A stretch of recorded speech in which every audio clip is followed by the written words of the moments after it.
प्रशांत कोरटकरला 14 दिवसांची न्यायालयीन कोठडी आता सुनावण्यात आली आहे। या क्षणाची मोठी बातमी आपण बघतोय। प्रशांत कोरटकर याला आता न्यायालयीन कोठडी सुनावण्यात आली असल्याचं एकंदरीत आपल्याला बघायला मिळतंय। कोरटकर याला 14 दिवसांची तब्बल 14 दिवसांची न्यायालयीन कोठडी सुनावण्यात आलेली आहे। एकंदरीत आपण जर बघितलं तर प्रशांत कोरटकर यांना छत्रपती शिवाजी महाराज यांच्या संदर्भात अपशब्द वापरलेले होते। याशिवाय इंद्रजित सावंत यांना देखील त्यानं यावेळेस धमकी दिलेली होती, फोन केलेला होता, अपशब्द वापरले होते आणि आता प्रशांत कोरटकरचे वकील आजच जामिनासाठी देखील अर्ज करणार असल्याचं कळतंय। न्यायालयीन कोठडी सुनावण्यात आलेली आहे आणि त्यानंतर लगेचच आता कोरटकरचे वकील जामिनासाठी अर्ज करणार असल्याचं बघायला मिळतंय। हे संपूर्ण प्रकरण जर आपण बघितलं तर हे हाय प्रोफाईल प्रकरण म्हणावं लागणार आहे, कारण कोरटकरचं नाव गेल्या अनेक दिवसांपासून चर्चेत आहे। तो फरार देखील होता आणि यानंतर अनेक दिवस साधारणतः महिनाभराचा कालावधी लागला होता आणि महिनाभराच्या कालावधीनंतर कोरटकरला ताब्यात घेण्यात आलेलं होतं। अधिकची अपडेट या संदर्भात घेऊयात आमचे प्रतिनिधी रणजित माजगावकर यांच्याकडून। रणजित, अतिशय मोठी बातमी आहे, 14 दिवसांची न्यायालयीन कोठडी दिलेली आहे। आधी पोलीस कोठडीची मागणी झालेली होती आणि एकंदरीत आपण जर बघितलं तर आजच जामिनासाठी सुद्धा अर्ज केला जाणार आहे। नेमकं काय या संदर्भात?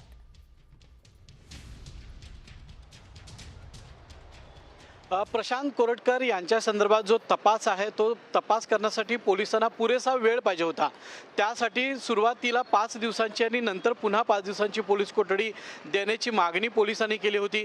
मात्र सुरुवातीला प्रशांत कोरटकर याला साधारण 3 दिवसांची पोलीस कोठडी देण्यात आली होती। त्यानंतर पुन्हा न्यायालयाने 2 दिवसांची पोलीस कोठडी त्यांना दिलेली आहे। या संदर्भात चंद्रपूर असेल, नागपूर असेल, तेलंगणा असेल या परिसरामध्ये जाऊन पोलिसांना तपास करायचा आहे, पुरेसा वेळ पाहिजे। मात्र तो न मिळाल्याने पोलिसांनी वारंवार ही मागणी केली आहे। मात्र आज सुट्टीचं कोर्ट आहे। आता 2 वेळा प्रशांत कोरटकरवर हल्ला करण्याचा प्रयत्न करण्यात आला होता, त्यामुळे त्यांना आता VC द्वारे कोर्टामध्ये हजर करण्यात आलेलं आहे। ती सुनावणी आता पूर्ण झालेली आहे आणि त्याचे जे वकील आहेत त्यांनी असा युक्तिवाद केलेला आहे की आता यापुढे PC देण्याऐवजी न्यायालयीन कोठडीची त्यांनी मागणी केली होती, ती आता मागणी मान्य झालेली आहे आणि प्रशांत कोरटकरला आता न्यायालयीन कोठडीत पाठवलं जाणार आहे। निश्चितच धन्यवाद रणजित, दिलेल्या सर्व सविस्तर अपडेटसाठी। 14 दिवसांची न्यायालयीन कोठडी जी आहे ती आता सुनावण्यात आलेली आहे। कोरटकरला 14 दिवसांची कोठडी दिल्यानंतर आता आजच खरं तर त्याचे वकील जे आहेत ते जामिनासाठी सुद्धा अर्ज करणार असल्याचं बघायला मिळतंय। तब्बल 14 दिवसांची कोठडी आहे, मात्र आता जामीन दिला जातो का आणि अर्ज केल्यानंतर पुन्हा कोर्टाचं या संदर्भात नेमकं काय म्हणणं असतं हे बघणं देखील तितकंच महत्त्वाचं असणार आहे।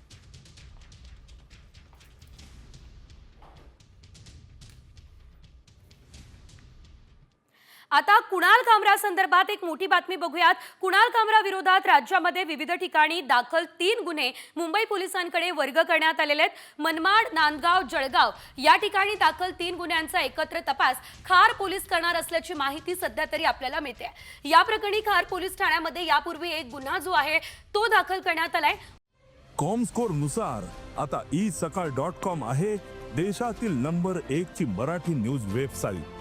प्रत्येक अपडेटसाठी isakal.com ला नक्की भेट द्या। उपमुख्यमंत्री एकनाथ शिंदे यांच्यावर विडंबनात्मक गाणं सादर केल्याप्रकरणी हे गुन्हे दाखल करण्यात आलेले आहेत।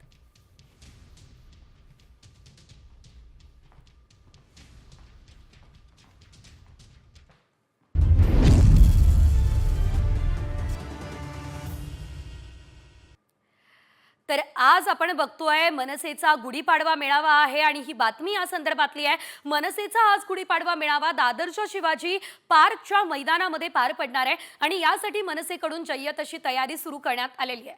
मनसेच्या पत्रिकेवर दोन्ही ठाकरेंचे फोटो आहेत, त्यामुळे दोन्ही बंधू एकत्र येणार का याकडे सर्वांचं लक्ष लागलंय। आजच्या मेळाव्यामध्ये राज ठाकरे काय बोलणार याकडे देखील सर्वांचं लक्ष लागलं असल्याचं बघायला मिळतंय। एकंदरीत आपण जर बघितलं तर राज ठाकरे यांची तोफ नेमकी कुणावर धडाडणार, ते आज काय बोलणार हे बघणं अतिशय महत्त्वाचं असणार आहे। एकंदरीत आपण जर बघितलं तर राज ठाकरे यांच्या पक्षाकडून अर्थातच महाराष्ट्र नवनिर्माण सेनेकडून दरवर्षी गुढीपाडवा मेळाव्याचं आयोजन केलं जात असतं आणि यंदा या गुढीपाडवा मेळाव्यामध्ये राज ठाकरे मात्र काय बोलतात हे पाहणं महत्त्वाचं आहे।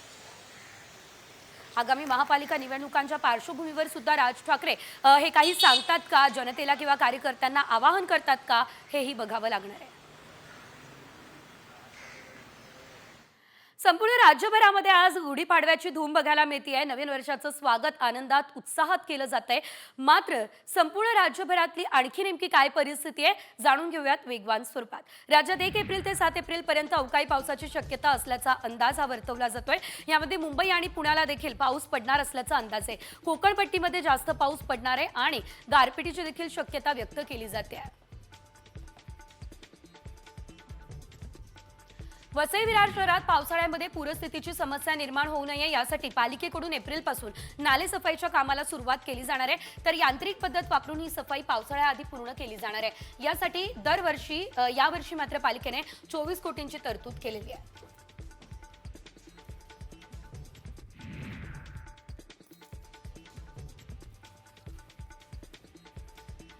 वसई विरारमधील कवडासमध्ये जलशुद्धीकरण केंद्रातील रोहित्रामध्ये झालेला बिघाड अद्यापही दुरुस्त झालेला नाहीये. परिणामी पुढील 2 दिवस MMRDA कडून होणारा पाणी पुरवठा बंद राहणार आहे. वसईकरांना गुढीपाडवा देखील पाण्याविना साजरा करावा लागतोय. उपाययोजना म्हणून पालिकेने टँकर पाणी पुरवठा सुरू केलेला आहे.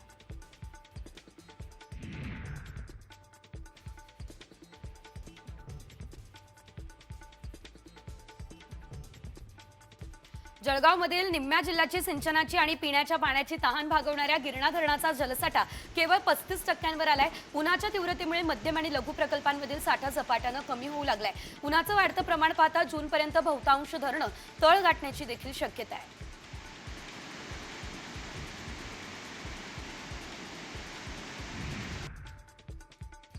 बुलढाण्यामध्ये नालीचे घाण पाणी मिश्रित पाणी प्यावं लागत असल्यानं असंख्य नागरिक आजारी पडत असल्याचं बघायला मिळतंय. तर तुमच्याकडून जे होते ते करून घ्या, आमचे कुणीही वाकडे करू शकत नाही, ही मुजोरी ग्रामसेवकाकडून केली जात असल्याचं बघायला मिळतंय. तर त्रस्त नागरिकांनी घागर मोर्चा काढण्याचा इशारा सुद्धा दिलेला आहे. वार्ड नंबर 3 मधला हे विषय आहे.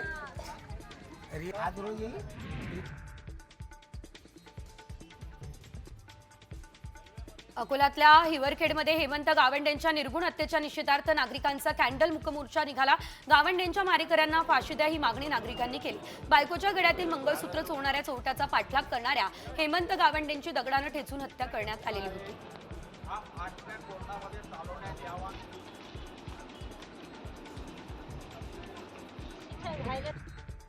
लातूर पोलीस मॅरेथॉन स्पर्धेला लातूरकरांचा उत्स्फूर्त प्रतिसाद मिळतोय. 1 धाव सायबर सुरक्षेसाठी या ब्रीदवाक्याखाली लातूरकर धावलेले आहेत.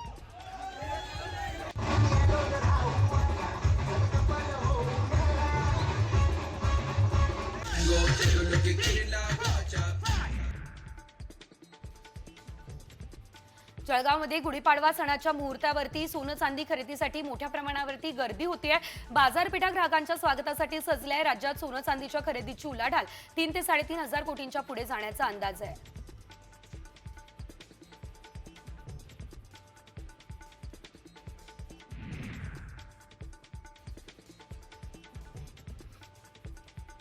गुढीपाडव्याच्या मुहूर्तावर सोनं चांदी खरेदीसाठी गर्दी झाली आहे. सध्या सोन्याला 92,200 रुपयांचा भाव आहे. राज्यात सोनं चांदीच्या खरेदीची उलाढाल 3 ते 3.5 हजार कोटींच्या पुढे जाण्याचा अंदाज आहे.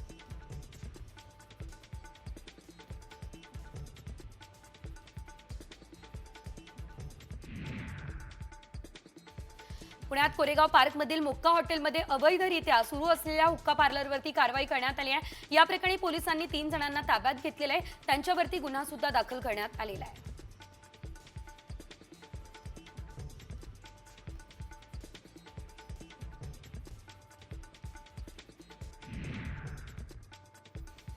यवतमाळमध्ये MD ड्रग जप्त करण्यात आले. यासोबत एक मोबाईल असा एकूण 40 हजारांचा मुद्देमाल सुद्धा जप्त करण्यात आलाय. हा चोर नागपूरचा असल्याचं पोलीस चौकशीमध्ये समोर आलेलं आहे.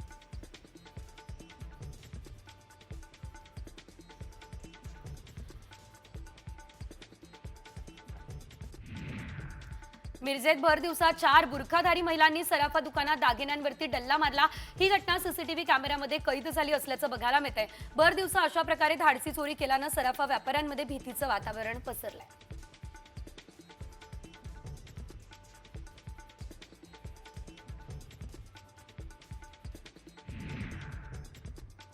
जालन्यातील अंबड तालुक्यातील फळबागा पाण्याअभावी सुकू लागलेल्या आहेत. मार्चच्या अखेरीस पाणी पातळीमध्ये मोठी घट झाली आहे. फळबागा टिकवण्याचं शेतकऱ्यांसमोर मोठं आव्हान आता उभं राहिलंय. दिवसेंदिवस उन्हाची तीव्रता वाढते, त्यामुळे तापमानाचा पारा देखील 40 अंशांपर्यंत पोहोचलाय.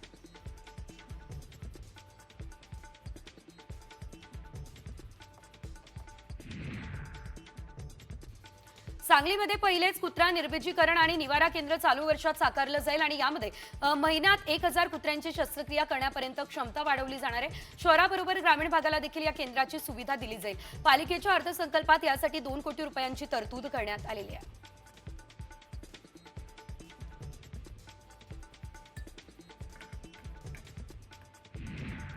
लोणार राजीमध्ये 50 फूट खोल विहिरीमध्ये पडलेल्या उद मांजरीला जीवदान देण्यात आलं. रेस्क्यू झाल्यानंतर उद मांजरीला त्याच्या नैसर्गिक अधिवासामध्ये सुरक्षितपणे सोडण्यात आलेलं आहे.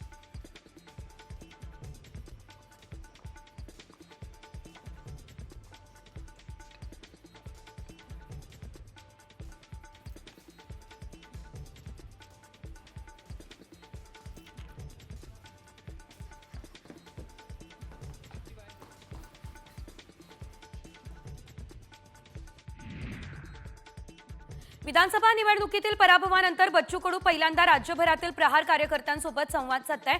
बच्चू कडूंनी आयोजित केलेल्या प्रहारच्या मेळाव्याला राज्यभरातील प्रहारचे पदाधिकारी मोठ्या संख्येने उपस्थित राहणार आहे. आगामी पालिका निवडणुकीसंदर्भात कडू कार्यकर्त्यांना मार्गदर्शन करणार आहेत.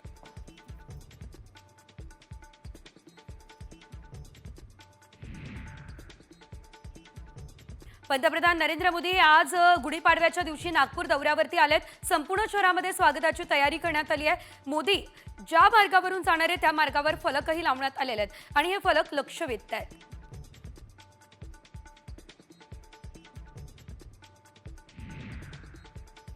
मनसेचा आज गुढीपाडवा मेळावा आहे आणि दादरच्या शिवाजी पार्क मैदानामध्ये हा गुढीपाडवा मेळावा पार पडणार आहे. मनसेकडून जय्यत तयारी करण्यात आलेली आहे. मनसेच्या पत्रिकेवर दोन्ही ठाकरेंचे फोटो असल्यानं दोन्ही बंधू एकत्र येणार का ही चर्चा रंगली आहे. आजच्या मेळाव्यामध्ये राज ठाकरे काय बोलणार याकडे देखील सर्वांचं लक्ष लागलेलं आहे.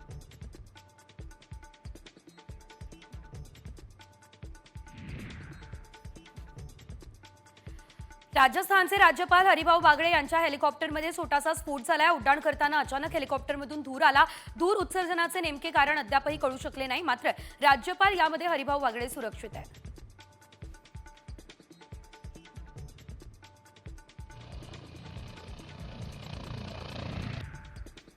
शेतकऱ्यांचा पीक विमा हा गेल्या 2 वर्षांपासून रखडलाय आणि या मुद्द्यावरून रविकांत तुपकर आक्रमक झाले असल्याचं दिसतंय. एका महिन्याच्या आत शेतकऱ्याला पीक विमा द्या, अन्यथा शेतकऱ्याला 12% व्याज देण्याचा कायदा आहे आणि आम्ही यासाठी आंदोलन करत असल्याचं तुपकरांनी सांगितलं.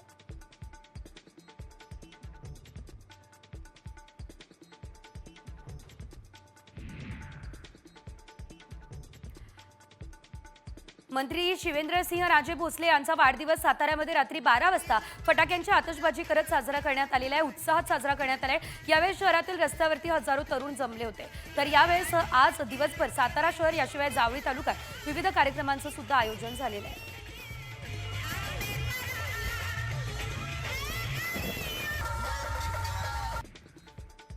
गुढीपाडव्याच्या निमित्त नवीन वर्षाचं स्वागत मोठ्या जल्लोषात केलं जात असल्याचं बघायला मिळतंय. मुंबईमधील गिरगावमध्ये पारंपरिक पद्धतीने शोभायात्रा काढण्यात आली आहे. यंदाच्या या शोभायात्रेमध्ये मराठी भाषेला अभिजात भाषेचा दर्जा मिळाल्यानंतर माय मराठी ही थीम करण्यात आलेली आहे.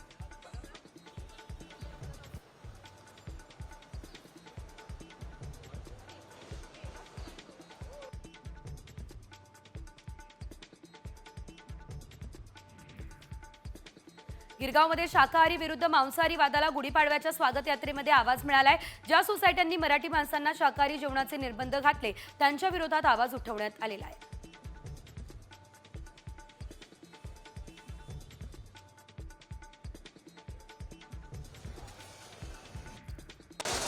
गिरगावमधल्या शोभायात्रेमध्ये अनेकांनी हजेरी लावली. यावेळेस ठाकरे गटाचे नेते आदित्य ठाकरेंनीही हजेरी लावली. जोपर्यंत आपल्यात मराठीपण आहे तोपर्यंत संस्कृती टिकणार असं ते म्हणाले.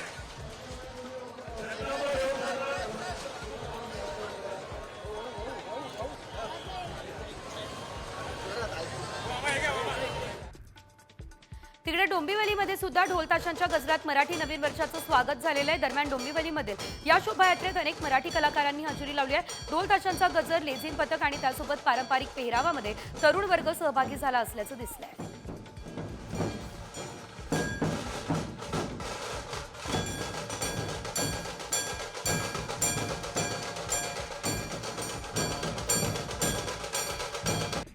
मराठी नवीन वर्ष साजरे करण्यासाठी गुढीपाडव्याच्या निमित्तानं पारंपरिक वेशभूषा करत महिला शोभायात्रेमध्ये सहभागी झाल्या। डोंबिवलीमध्ये मराठी नवीन वर्षाच्या स्वागतासाठी महिलांचा उत्स्फूर्त प्रतिसाद मिळताना दिसला।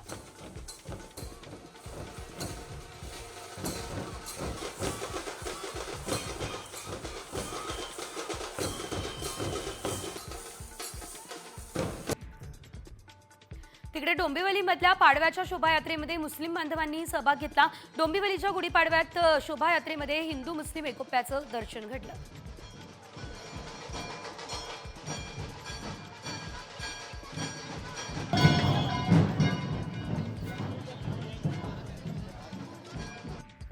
कल्याणमध्ये गुढीपाडव्यानिमित्त स्वागत यात्रा काढण्यात आली। यंदा या स्वागत यात्रेचे 26वे वर्ष आहे। कल्याण पश्चिमेकडील सिंडिकेट परिसरातून या स्वागत यात्रेला सुरुवात झाली।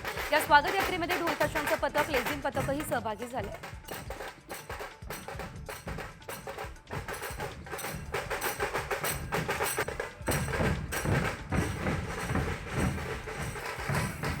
आज हिंदू नवीन वर्षानिमित्त याशिवाय गुढीपाडव्यानिमित्त ठाण्यातील केपिनेश्वर या न्यासाच्या वतीने शोभायात्रा काढण्यात आली आहे। राज्याचे उपमुख्यमंत्री एकनाथ शिंदे यांच्या हस्ते कोपिनेश्वराच्या पालखीचं पूजन करण्यात आलं। पालखीला त्यानंतरच सुरुवात झाली।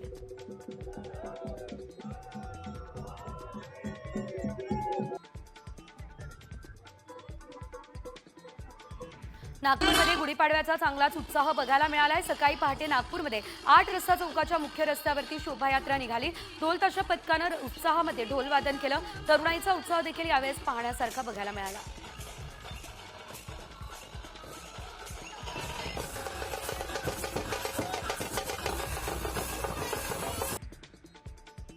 नागपूरमध्ये देखील गुढीपाडव्याचा उत्साह दिसतोय। भव्य शोभायात्रा निघाली, यात लहान मुलांचा देखील मोठ्या प्रमाणात सहभाग आहे। दरम्यान एका चिमुकल्याचं भन्नाट ताशा वादन बघायला मिळालं।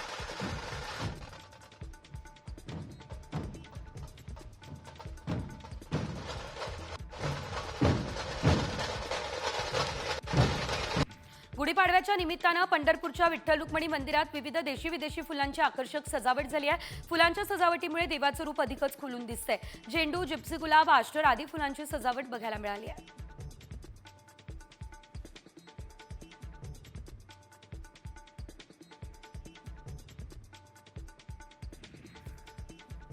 तिकडे गुढीपाडव्याच्या निमित्तानं सांगलीमध्ये सूर पहाटेचे आयोजन झाले। मराठी गीतांच्या मैफिलीनं नवीन वर्षाची सुरुवात झाली। 3.5 मुहूर्तांपैकी एक मानला जाणारा आजचा सण असल्यानं आजच्या दिवसाला विशेष महत्त्व प्राप्त झालं।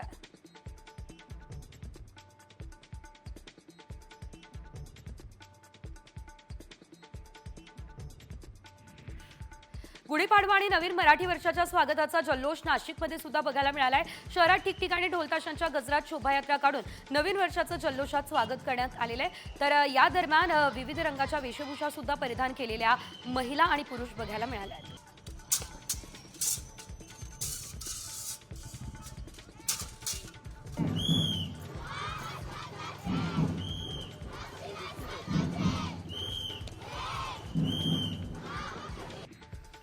साईबाबांच्या शिर्डीमध्ये देखील मराठी नवीन वर्षाचा उत्साह दिसलेला आहे। तर साईबाबा मंदिराचा सुवर्ण कळस त्या ठिकाणी पारंपरिक पद्धतीनं गुढी उभारलेली आहे। साई संस्थानचे मुख्य कार्यकारी अधिकारी गोरक्ष गाडीलकर यांनी त्यांच्या पत्नीसह गुढी उभारली आहे। सणानिमित्त मंदिर आकर्षक अशा फुलांनीही सजवण्यात आलेलं आहे।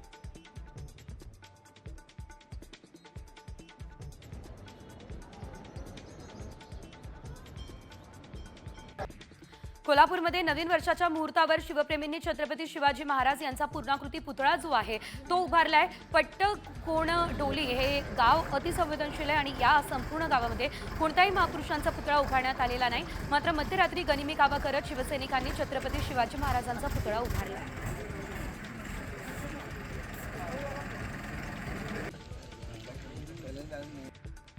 नांदेडमधील माहूर गडावर चैत्र नवरात्र उत्सवाला सुरुवात झाली। त्यानिमित्त गडावर विविध धार्मिक कार्यक्रमांचं आयोजन झालं।